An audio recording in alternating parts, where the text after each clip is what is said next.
We've all seen it embroidered into a scratchy decorative pillow or painted onto a rustic wall hanging in the potpourri-soaked guest washroom, even etched into Aunt Annie's favorite tea mug. Life is better at the lake. Or maybe, what happens at the lake stays at the lake. Or even, my favorite, live, love, lake. I could go on, but I'll spare you.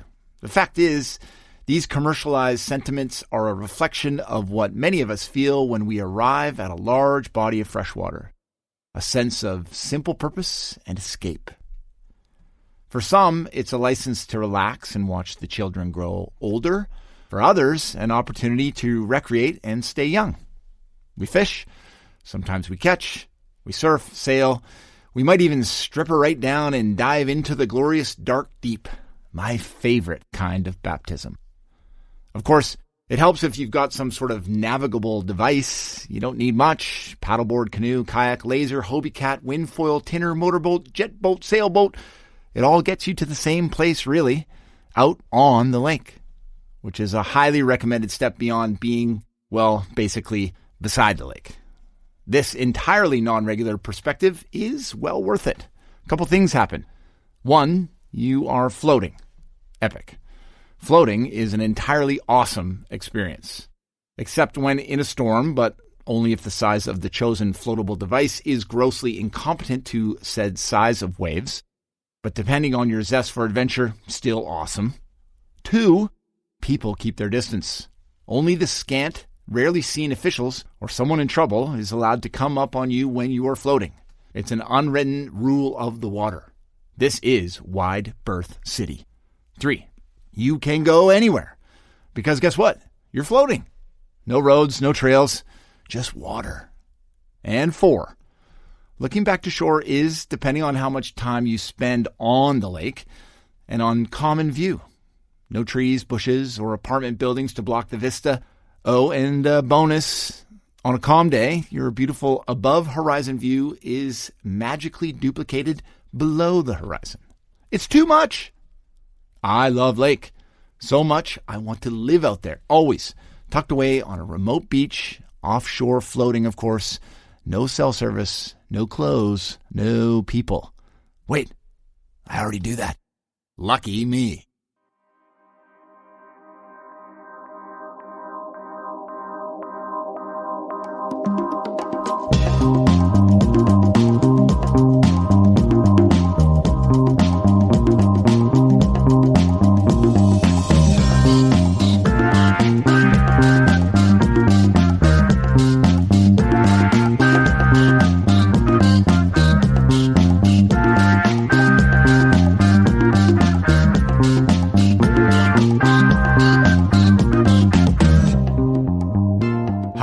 I'm Mitchell Scott, Editor-in-Chief at Kootenay Mountain Culture Productions, and this is The Headwaters, brought to you by Columbia Basin Trust.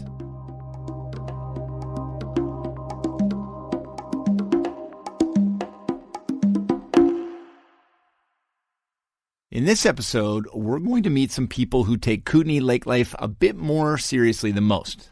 They don't just live on the lake, as in inhabiting an expensive structure that sits on the shore. They live, quite literally, on the lake, floating amidst its many moods. Our intrepid sound man and erstwhile reporter Graham Tracey takes us there. Graham, welcome back to the Headwaters Podcast. Wait, did you actually ever leave? Not really, Mitchell. Tara lets me out of the editing bay for washroom breaks and my mid-morning gruel. But beyond that, I've been right here. Right where you belong. Okay, so tell us about these Uber lake dwellers. Right. You know Kyla Jakovikus from Bella Flora Studio in Nelson, right? I do. We go way back. We're great friends. I was in the shop one day, smelling the roses, contemplating the cacti, as you do, and she told me about her parents' boathouse in Kaslo Harbor that they've had for 27 years. It sounded like something genuinely worth seeing, so I called her parents, Joe and Mary, and they graciously invited me up for the afternoon. It's one of the big boathouses in that cluster in Kaslo Bay, correct? It is, but it's not your average covered slip. If you've ever been to Kaslo Jazz Fest, you've seen the Jakovikus boathouse. Next time you're at the festival doing the hippie shake by the main stage, look to your right and you'll behold a large 2-story white structure with twinkling lights and VIP front row seating. I don't do the hippie shake. It's more of a middle-aged man groove, but... Of course you do. The inside is bright and clean, with incredible woodwork in the high ceiling and wide plank flooring. There's all the comforts of a country house, from a simple kitchen, couches, and day beds to a composting toilet. The only difference is there's a 35-foot antique wooden cruising yacht parked in the living room, with a smaller runabout beside it. In fact, it was the larger boat that led them to the boathouse in the first place. Well, Mary and I moved to Kaslo in the late 70s. Yeah. And did some pioneering and built some log houses and stuff like that. And then moved to Nelson and then, bought and sold and renovated a few old heritage houses in Nelson. Yeah. And then, personally, I was just tired of renovating and wanted to do something fun. Like, why not buy a 35-foot Chris Craft? Yeah. So there it sat on our property for 3 years and worked on it. And the boat's finished in 97, and where are we going to put it? And then this boathouse came up as a silent auction in the Pennywags. Looked at it and measured it up and realized that Peppy, that's the boat's name, Peppy 2, would just float right in here. Just had to widen the doors out. So we thought, let's do a low-ball offer of, say, $10,000, which we did. And then, a week later, congratulations, you're the proud owners of a boathouse. The next highest bid was $2,500. Wow. And we thought we got a deal. Well, I think you might have. In hindsight. Yes, so the boat was the reason, but then the house took on a life of its own somewhat. It did. You were saying it had a Japanese builder in its origin? That's what we understand. Because it was built around 46 or something, just after the war. And there had been some Japanese people interned here and master carpenters, and a lot of those families stayed here. They worked in the local mills, and I believe from what I heard, that the fisheries had hired them to build this incredible truss design. Truss design, what's special about that? In my opinion, it's the most striking detail of the structure, except for the fact that it's floating. Japanese roof construction has been famous worldwide for millennia, but a detailed discussion of it is way above my pay grade. When you see it, you notice it, functional and strong while remaining elegant and decorative. Japanese artisans do most things this way, from kitchen knives to blue jeans. Yeah, they're next level. Okay, so what else stands out about the Jakovikus boathouse? Well, I'd say it's the dedication required to keep it all together. The lake seems to be constantly striving to take back its own real estate, and it takes a fighting spirit to broker any sort of truce. But there was problems with it. I mean, we got it for not a bad price. We'll probably pay too much according to the next bidder, but it was sinking. It has 19 steel tanks holding this thing up, and these steel tanks are like a 4x8 by 2 feet, and so a lot of them were taking on water. They were rusted through. Okay. So over the course of the last 20 years, we've been replacing tanks one by one. It's crazy. It's a huge ordeal. It takes at least a minimum 4 people to do one tank. It's continual upkeep. Yeah. Whoa, that sounds kind of burly. Oh, that's nothing. Listen to this. Well, I came out here in the middle of March by myself to do some work. Which is very unusual. Yeah. And there I am. There's a timber, kind of hanging out over the water, and I'm on the edge with a chainsaw cutting it, and it snaps prematurely, and I just go straight down. And I had a piece of angler on the way down. I took a big gouge out of my chin, out of my cheek, and I had a huge shiner from that. And I went down for about a half a second, and I just came right back up. I practically leaped out of the water. I don't know how I got out, but and there I am, soaking wet in the middle of March. It's called survival instinct. Snow and ice everywhere, and I just plodded along into Peppy, changed my clothes, and got right back to work. And then woke up in the morning with a great big black eye, and everybody thought I'd been in a fight in the bar. Boathouses are dangerous business. But through all the effort required to keep the boathouse together, in the end, it seems that the boathouse is a big part of what keeps their family together. So it becomes a fight, it seems. It does, and yet it gives so much, because it's a wonderful thing to be able to go out and catch a couple of fish and come in and barbecue them right here, Yeah. And what's amazing is the grandkids, they come and they're like little tykes, and they're like, we're living on the water. Right. How is this possible The house to hold floats. up that house? Yeah. It's the romance of the children all coming home, always coming back here. And that memory of, for them, I think and for us, all of them being together. So cool. Okay, I'll keep an eye out for them during Jazz Fest, which it's usually around the end of July or first weekend of August, right? Yeah. And speaking of Jazz Fest, it'd be remiss for us not to mention the enormous floating stage at the festival, itself a marvel of engineering and dedication. I spoke to Paul Heinrichs, the director of the festival, and he filled me in on some of the particulars. In 1994, the founder, my predecessor, Jimmy Holland, saw a pile of old wharf parts. Then he got this idea to build a stage. So he worked with a local named Doug Roberts, and they took these wharf parts that were made out of wood and fastened them together with plywood to create a deck that was the very first version of the floating stage. And then it was in 2009 that Jimmy recognized the need to upgrade that existing stage. So then it ended up being Nelco Marine that built the current version that we know. It's about 2,000 square feet, and it took them 2 years to build it. So it was ready for the 2011 festival. It has about 56 floats filled with foam, so they actually hold a lot more than the previous version where they had to fill it with air. We don't have anybody scuba diving under the stage anymore. And it was in 2016 then, I guess, in the newest version, where we wanted to have people dancing in front of the stage. There was a shift in the culture of the event. So we worked with Creative BC and Columbia Basin Trust to secure some funding to raise the stage to what it is now. It's 28 inches off of those floats, and that makes it a real proper performance space. It's one of the iconic stages in BC, and we're very proud of it. I love that stage. So many great musicians have bobbed upon it. Okay, where are we floating to next? Let's head back out the west arm of Kootenay Lake to Nelson's Prestige Marina, where we'll find a most unusual structure. It has the look of a small woodland cabin with dark cedar shingles, hanging flower baskets, second-story decks with walk-arounds, and a warm, inviting nature. Sounds like every other cabin, you say? Well, this one floats, and its owner, Nelson local Jay Blackmore, built it himself. Hey, Jay. Hi, Graham. I'm Jay. Hey, nice to meet you. Thanks for coming out, and welcome to the having float me. home. Here it is. Yeah. It's like a house. I don't It is a sacrifice comfort at all. I'm soft. I don't like being cold in the winter. So it's 690 heated interior square feet of living space. 2018, you floated it over? I started building in 2016, 2018, brought it in here. I've been living aboard since late 2018 full time.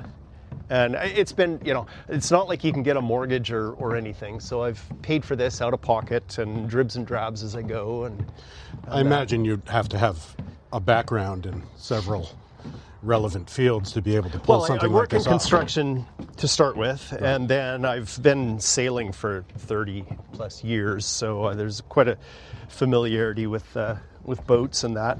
Some friends and I had bought a little sailboat down in North Vancouver, and we were walking down the dock to look at that boat the first time, and walking down that dock were several small float homes, and I was looking at those, and I just said, I want to do that. It's incredible how well thought out it all has to be. It's a warning to those who think they can casually build a log raft and party. Okay, so there's a lot of romance to living in a float home and being out on the water and having all of this.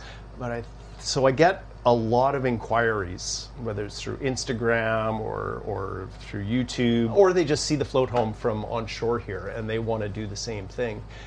And I get it, I understand that, but what generally they don't understand are all the challenges that come with either building this and building it in such a way that it's going to last and not become an eyesore. But your ability to live here is in your capacity as caretaker at the marina. Yeah, yeah, keeping an eye on things. I scuba dive, so I provide diving services for them here. There's myself and a couple of other boat owners that really keep an eye on things in the winters. So it's a symbiotic relationship, not an invite on the behalf of the marina to come on in and build your own float home. No, and I've had a sailboat in the marina here going back to 2005 or so. So I had a long relationship with the management here to begin with. You can see this little beauty every time you step out on the field at Lakeside Park there. Sounds like there's more to living in a float home than meets the spyglass, so to speak. There certainly is, and that's just the setup he's speaking of. To truly live in one, you have to approach daily life with the mind of an engineer, the know-how of a mariner, the intentional living doctrine of an off-grid homesteader, the precision of a chemist, and the structural chops of a full-blown contractor. Jay is more than up to wearing these multiple hats. The house is built almost entirely from local cedar. He pulls drinking water from the middle of the lake column, and he hasn't had to clean the filter since 2018, a testament to how privileged we all are to be living near such a pristine water source. He's got a pellet stove for heat, with storage for 1 ton of pellets that last 2 winters. He's got 1.2 kilowatts of solar on the roof, stored in 1,800 hours worth of batteries underneath the sofa, controlled from his phone via Bluetooth. Beneath the living area, a foamed storage stays cold in the summer and captures passive heat from the lake in the winter. His gray water passes through a series of filters. When Jay returns the wastewater to Kootenay Lake, it's cleaner than when he brought it in. Last but not least, he uses a composting toilet that, according to Jay, is quite a relationship. So it's a bit of a balancing act. It's a challenge. But to be involved with one's waste. Absolutely. Part of my goal in building this was I had a big house, 5 acres. The shop was full of stuff. I built a little cabin on the property and it was filling up. I had to plow, I had to mow. It was just, the house owned me, and I wanted to simplify. And I wanted to be a lot more conscious of consumption. When you got to haul everything down here and haul everything back, and living in a smaller space, it forces that awareness on you. It gives you an appreciation for the conveniences of modern life. All this technical talk might give our listeners the impression that it's all work and no play. This is not the case. The interior of Jay's home is bright and well laid out, with a very cool staircase leading to the second story. He actually has more space than he needs. One room sits relatively unused. He raised children in here. It's just a really nice place. Geez, why don't we all live on float homes? Great question. Jay is living alternatively, but with full civic compliance. He pays his taxes just like everybody else. He's fully insured. But opening up the necessary avenues for larger numbers of people to do the same is a tricky proposition. There's 4 levels of government that have jurisdiction. So, the city limits extend halfway across the lake. Fisheries is federal, but also there's aspects of provincial in that. We have First Nations. Ministry of Lands, Forests, and Natural Resources is provincial. So you've got 4 levels of government that have varying degrees of jurisdiction over waterways. And my experience is that nobody wants to deal with it. And their solution to that is no. Still, Jay sees hope for floating communities in the future. There's float home communities. Even in BC, there's, 150 plus year history of float home communities, whether it was logging camps with entire communities, homes, schools, post offices, and stores all up and down dotting the coast. And even right now, Squamish First Nation is building float home communities in North Vancouver at Mosquito Creek Marina. Beautiful, beautiful places. I think it's a possibility. I think we could support a float home community on Kootenay Lake, but it would take development, and for a developer to deal with those multiple levels of government, I think is prohibitive.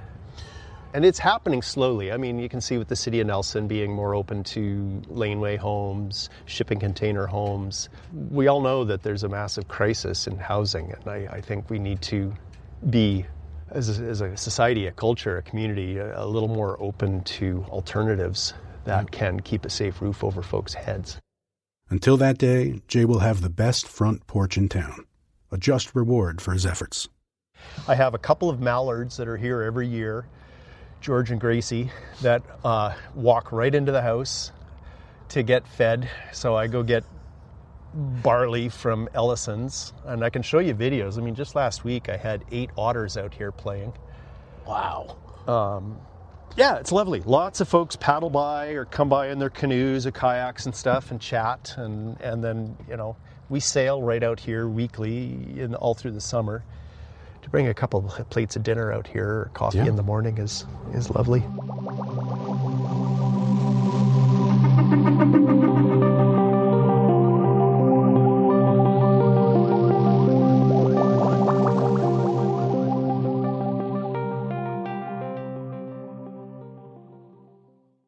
We take you now on a watery odyssey, where the winds blow lonely, where we forsake solid ground, forget the cries of gulls, and a virtually helpless reporter tries to learn how to sail.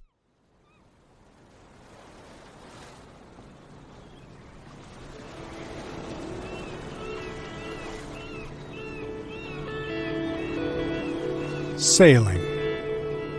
It really takes me away. There's nothing like slipping into some foul weather gear, lashing yourself to the mast, and settling in for a nice, refreshing keel haul. For those of you paying any attention at all, you've already figured out that I don't know the first thing about sailing. The knots, the maintenance, the constantly varying rights of way, the piracy. It's always proven to be a bit too much for my primitive, landlocked mind. And yet I can't help but feel a certain undeniable pull toward the act. But lately, that pull has grown stronger. Perhaps, at age 50, I've finally ripened. But it just seems a shame to live on Kootenay Lake and fail to reap the benefits of wind and water for even one season longer. So, I called the Kootenay Lake Sailing Association, donned a pair of white-soled, non-marking shoes, and took a solemn oath to become a sailor. Well, it's an overcast day here at the Nelson Marina downtown. The masts are clanking. Hey, are you Jim? I'm Jim. Hey, Jim. I'm Graham. Nice to meet you, man. Likewise. I'm Jim Rayburn, and I'm a member of the Kootenay Lake Sailing Association. I've been a member since about 2000, and it was created way back when by a bunch of people who kind of wanted to get together and sail socially and competitively, although the competitive part has always been pretty low-key around here. So it's been a good place to begin sailing, I think, and the winds are pretty erratic around here, so once you've mastered Kootenay Lake, sailing down on the coast or on the ocean is pretty straightforward. So a good training ground. Really good, yeah. Frustrating sometimes for that Very reason? frustrating, especially in the summer where you get 90-degree wind shifts in 3 or 4 minutes sometimes off of the mountains here. And can a person such as myself with little experience join the association and get in on the fun? Yeah, usually you just pay your $35 and we put you onto a Google group and you say that you're available for crew, and we try to line you up with a boat. So are there any races around here, like annual events that I should know about? Well, we have what we call beer can racing on Wednesday night, which is the lowest of the low. Everybody just gets out, and that's where most of the newbies are welcome to jump on board. And then we have these regattas, the Grey Creek regattas on the long weekend every year over in Grey Creek area. Wow, so that's a longer race, longer format. Yeah, and that's you get the famed Grey Creek Regatta trophy that's kept in the Grey Creek store. You get to put your name on that if you win. Oh, cool. How long has that been going on? since 1924. Whoa. Well, that sounds amazing. How do I get myself on one of those boats? Well, that's best to start off on the beer can racing on Wednesday nights. You come down and join up on a boat there and get some experience. But I have some homework before I can just join up. It's funny. Some people are natural sailors and just take to it, know exactly what to do, and some try it out and never come back. So I don't know how to explain that, but right. we had a young gal just jump on the boat and knew everything instinctively, and it was amazing. And then we've had some big hefty guys come on. They couldn't tell one end of a rope from another. So okay, well, the gauntlet has been thrown down. I think I have some work to do, and I'm going to see you at that regatta. It was time to stop dreaming and get educated. Get my hands dirty. A few days later, I found myself back at the marina. My name's Penny. I am the owner of Sail Nelson, a recreational boating school here in Nelson. I teach Sail Canada courses. I've been a Sail Canada instructor since 1995, and I'm from a sailing family, so kind of a bit of a water rat. When I was in grade 4, I was thrown out of the junior scouts for having, I quote, a complete lack of self-control. So I never learned knots. I understand that sailing requires a pretty handy grasp on knots. So I thought you might be the person to ask about that specific thing. Sure, yeah. So I think we'll start off with a pretty easy one. It's called a double sheet bend. And the idea with this knot is it's used to tie two lines together, and usually two lines of unequal thickness. So I use this knot a lot on the boat, and I really like it because it is a knot that I can use if I need to tow another boat, for instance. So it's a good safety knot to know. So the way that it works is you're going to take your larger diameter line. So in your case, red and white is perfect there. And then basically we're going to take our second line and we're going to lock it around this big one. So with your red line, you're making a loop like you have there. And then you're going to take your black line. The thinner one is going to come up through the loop. And then it's going to go all the way around both ends of your red line. All the way around your loop, and then it goes underneath itself. So you're going to tuck it in right under here. Oh, okay. There you go. So that's a single sheet bend, but we want to make it a double, so we keep going around again. Yeah. To the inside of it, or? Yeah, and you're going to tuck it underneath the exact same spot again. Okay. And voila, there you've got it. Pull it tight. Tag end first, and? Yep. Yeah, you end up with two little ends kind of dangling down, and you can imagine one line is attached to one boat or whatever it is you're trying to tie to, and the other end is attached to something else.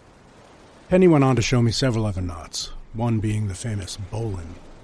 And though I fumbled, I started to see the bigger picture of why you need to know these things. I began to feel a little better about the whole affair. Okay, what do you think? I think you're Can I doing pull pretty it off? good. Yeah, Wow. definitely. I appreciate the confidence. Yeah. Well, I have some podcast episodes you can listen to too if you want. Your Pocket Sailing Instructor. They're all beginner type lessons like this, and I actually have an episode specifically on the top 10 knots that you should know. Okay, I'm all over it. Penny, thank you so much. Will I see you at the regatta? Yes, absolutely. Great. You'll be looking at my stern. How rude. I said goodbye to Penny, went home to practice my knots, and settle in for a good night's sleep. Because in the morning, it was to be my maiden voyage on a real ship. All right, well, here I am. Here I am at the Marianne. Hey, Barry? Hey, how's it going? Nice to meet you. Nice to meet you. Welcome. Got a beautiful day. Sure is. The Marianne. What kind of boat is this? Marianne is a Blue Nose 1 design. It was designed in 1945 by the designer of the Blue Nose schooner. I fumble about with a life jacket and with where to balance my recording device. And before I know it, we're out of the marina and into the wild blue yonder. At this side, I could have the boom on either side, and I'm going to move it over. So Just watch your head. Okay. As I continue turning, I'm going to move this beam over. That's called a guide. Yeah. Okay. Now what we're going to do is you'll release the jib sheet on that side. So it's always the jib sheet on the low side of the boat, the side the boom is in, that you hold on to. Okay. So you can start pulling it on one on the right side there. A bit. And we're going to be going upwind. So I'm just tightening the jib, and you're dealing with the... I'll do the main sheet because Okay. it's back here. All right, Nice. that's locked in. Wow, we're moving. It feels like we're sailing. Yeah, I think we are. Jim Rayburn wasn't kidding about the fickle wind. It comes and goes like a gambler's luck. You can see it blowing across the water, coming toward you in ripples. Everyone in the race is jockeying for position, waiting for it to hit. Some boats are far ahead already, trying in vain to get their big spinnakers working so they can get under the bridge. I look back at Barry and imagine Eye of the Tiger playing. He's serious. Probably going to tack fairly soon because it starts getting shallow over that corner of the world and I don't want to be over there. Okay, tell me when. Okay, ready to come aboard? Yep. Okay, don't wait. Okay, start bringing that in. All right. We have to go around the buoy? Yeah, we go around it. Oh yeah, nice. Woo! Yeah, baby. You want me up here, or are we good? Yeah, you can move up there now. It's a little drier. Woohoo! Yeah. The finish is in sight, and we're fighting for third place. The wind decides to cooperate, and the water floods over the rail, soaking my shoes. All right. You okay? Whoa.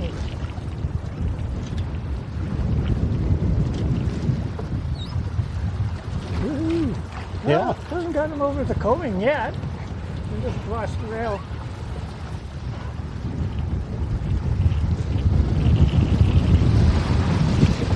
Okay, now it has. We did it. So third place, maybe? Maybe.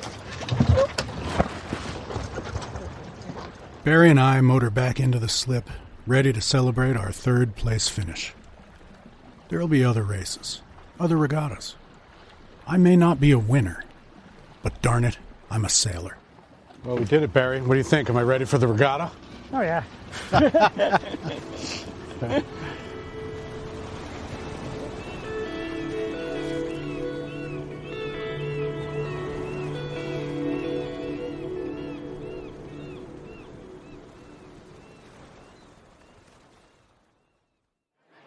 And now it's time for... It's a tiny town.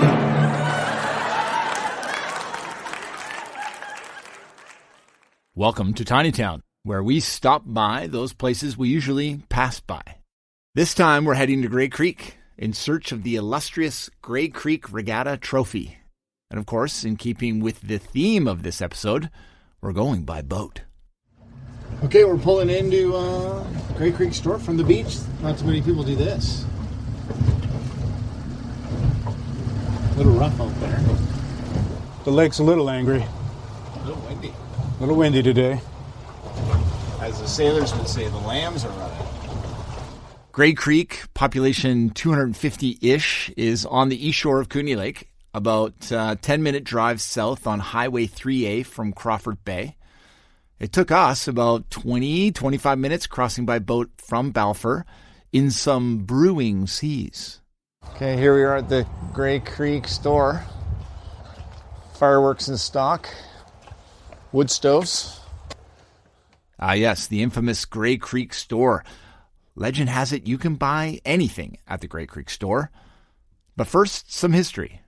Just a short walk up the highway from where we beached the boat, we meet local historian Janet Schweiger at her 100-year-old homestead, which used to be owned by the Limbury family, the founders of the store, and one could say, by proxy, Grey Creek itself.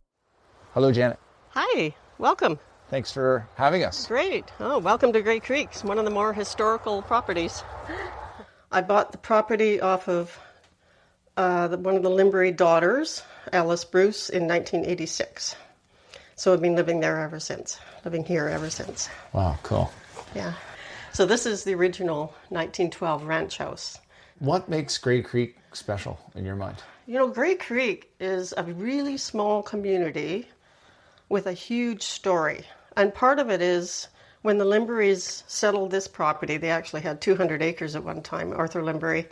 The sternwheeler stopped right at part of his property just because it was a really good little spot for them to pull in where the store is.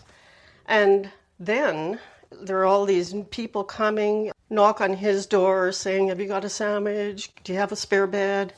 And so he became sort of the repository of all these new people just for a night or two. But he basically ran a post office on the beach because the sternwheeler was on his property. They needed some place to bring the mail. And then the store opened. And the Grey Creek store today still has that ethos. Like, you can buy anything at the Grey Creek store, Tom had 2 children, David and Lorena. David and his wife, Chris, basically run the store now. So it's still in the Limbury family. Wow. Yeah, after all these years. Over like 115 years or something. 1913 it was started. Now we're off to see if we can find that trophy. Hi there. Hi. How's it going? Good, how are you? Hey, can you tell us where the Grey Creek Regatta trophy is? Apparently they keep the sailboat race trophy in here. And if you win, you get to put your name on it. This is where it's stored. It's somewhere in here. Oh, there it is. There it is. The Grey Creek Regatta trophy. It's got some antlers and many circular silver plaques. You could be on there one day, Graham. I could be on there if I tried really hard. 100 years. 100 years. Yeah. Something to dream about, Mitchell. Yeah. Okay, heading back across the lake here straight into a southerly. Be good sailing weather. Yeah, there's whitecaps. Then we're gonna smash face it across here. Okay, here we go.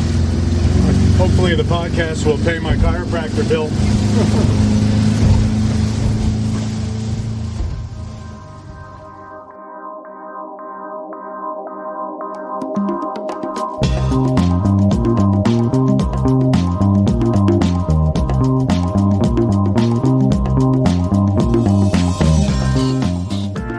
And that's our podcast on lake life.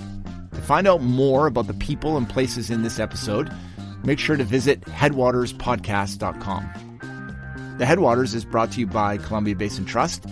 To find out more about all the good things the Trust does when it comes to supporting people and communities in the basin, go to ourtrust.org.